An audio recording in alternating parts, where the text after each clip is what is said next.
All right, I think my video got cut off, but I'm back at it. All right, it says, him, I'm going to start from the top again.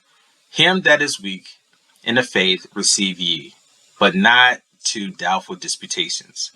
For one believeth that he may eat all things, another who is weak eateth herbs. So the person that is weak is a vegetarian, or as we would now know today, someone is vegan.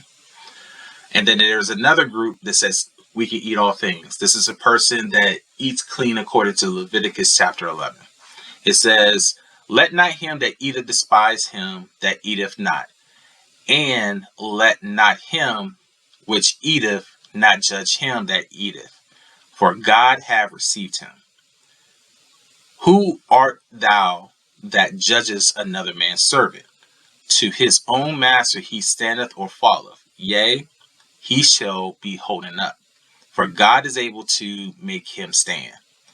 Now, here we get to the meat of what some people believe this chapter is saying, or even Pastor Omar is saying. Omar, I'm sorry. One man esteemeth one day above another, another esteemeth every day alike. Let every man be fully persuaded in his own mind. He that regardeth the day regardeth it unto the Lord, and he that regardeth not the day, to the Lord he doth not regardeth it. He that eateth, eateth to the Lord, for he giveth God thanks. And he that eateth not, to the Lord he eateth not, and giveth God thanks. So, I'm going to ask you one question. Where is the Sabbath day in this verse? In these two verses? It doesn't exist, because it's not talking about an actual Sabbath day. What's being compared in verse 5 and verse 6 is, one is just a regular day for him, and then another person that is fasting.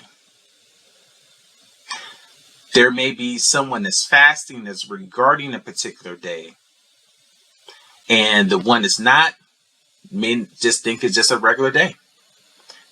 Just because the person is fasting doesn't take precedence or doesn't have greater credence over the person is just not fasting. That's all he's saying. There may have been times in which throughout Israel to where we had fast days, and we all did it as a collective group. Some may have came into the faith like, hey, I'm not fasting, but I still honor to the Most High. I'm still going to eat. So there's verses that kind of talk about this. I kind of think about, let me see, let's get there.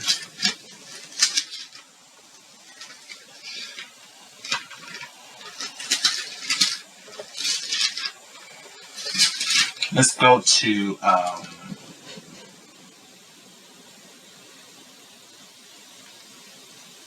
let's go to, I think, Luke. Let's go to Luke 18. Flip here real quick.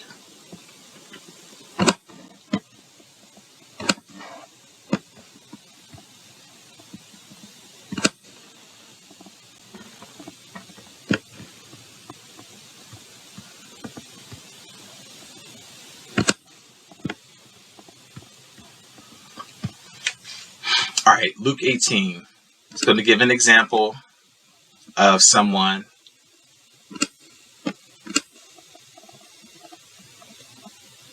fasting.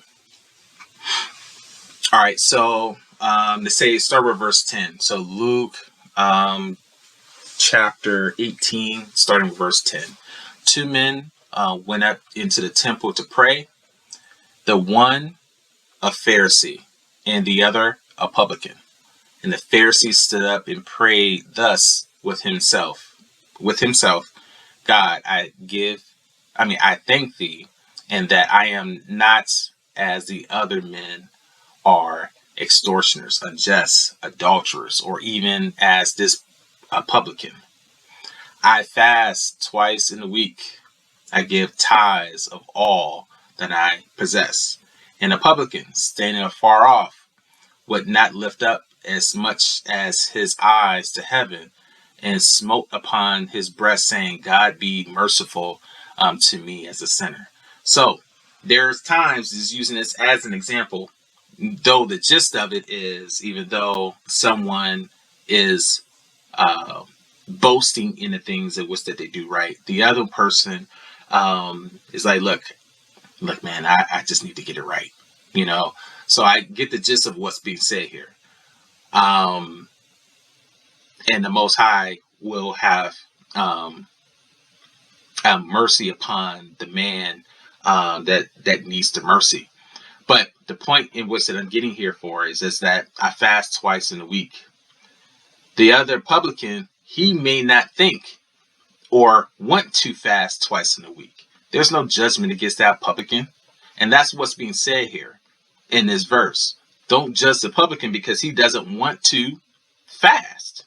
Now, this in this case, I'm using this as an example. This Pharisee, if he wants to fast twice in a week, man, all praises. All praises. If the publican doesn't, okay, cool.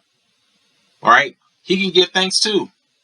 So this verse is just talking about fasting, the difference between someone not fasting and someone that's fasting. That's the only thing that it's talking about. It's not talking about the Sabbath day. What the Christian church does, and it's very interesting because I know this verse because when I first came into the truth back in like 2016, 2017, I went to my bishop and I began to explain to him. And then at the time I was listening to a group, or even, that group that was giving Dallas the business. I'm sorry, Pastor Omar the business down there. I used to listen to them, and they believed in a Friday evening to Saturday evening as a Sabbath. All right. So I went to my bishop at the time because I was still, still within the church and stuff like that, just kind of coming out. I was coming out, and I began to say, hey, man, I said, man, we need to change some things. I said, we're worshiping on the Sunday, but the Sabbath is coming out. It's like, this is the fourth commandment. Remember the Sabbath and keep it holy. And I'm kind of going back and forth with him. And he hit me with this Romans 14, 5 and 6.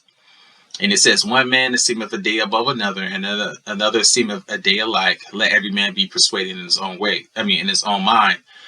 And he said, he that regardeth the day regardeth it unto the Lord, and he that regardeth not the day to the Lord, he regardeth it. And I think he just stopped there, if I'm not mistaken. So those verses he was believing, or at least at that time, this is the Christian doctrine, is that, there are many Christian churches that some may worship on Saturday, some may worship on Sunday, but it doesn't really mean anything. Every day is the Sabbath. And I remember writing him a letter, and I broke down this verse for him. This is the very first verse I broke down, becoming a Hebrew Israelite, and breaking down precept upon precept. It's like when you come into the truth, the Most High gives you this spirit to help you to understand the scriptures, and you know it very well.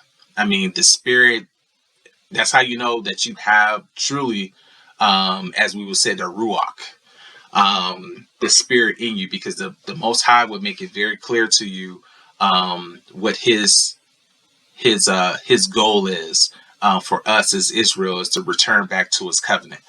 But yeah, I broke that down to him and was hoping that he would actually, write me back.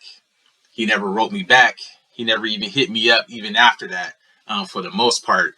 And from there, I was, you know what, I got to break away from the Christian church and live a righteous life.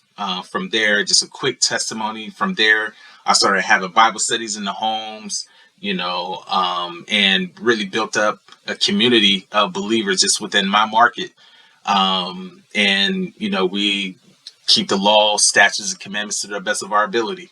So, but as is very interesting is that even though my brother Pastor Omar in Dallas, he may know the truth in terms of who we are as a people, but he still has that Christian doctrine, and it just makes you just looks bad. As you see right here, you have no idea what the scriptures are talking about. To the law and to the testimony, if they not speak according to these words, it's because there is no light in them. Isaiah chapter 8 and 20. So, and I'm paraphrasing, so you kind of get the gist of it. So, all right, family. I know it's been a long journey to kind of break down, remembering the Sabbath. Hopefully, you are able to take some things away from this. And again, like, subscribe, and as the scripture says in Ecclesiastes chapter 12, verse 13, it says, "Let us hear the whole conclusion of the whole matter. Fear God and keep his commandments, for this is the whole duty of man." And for that I say, Shalom, Israel. Shalom.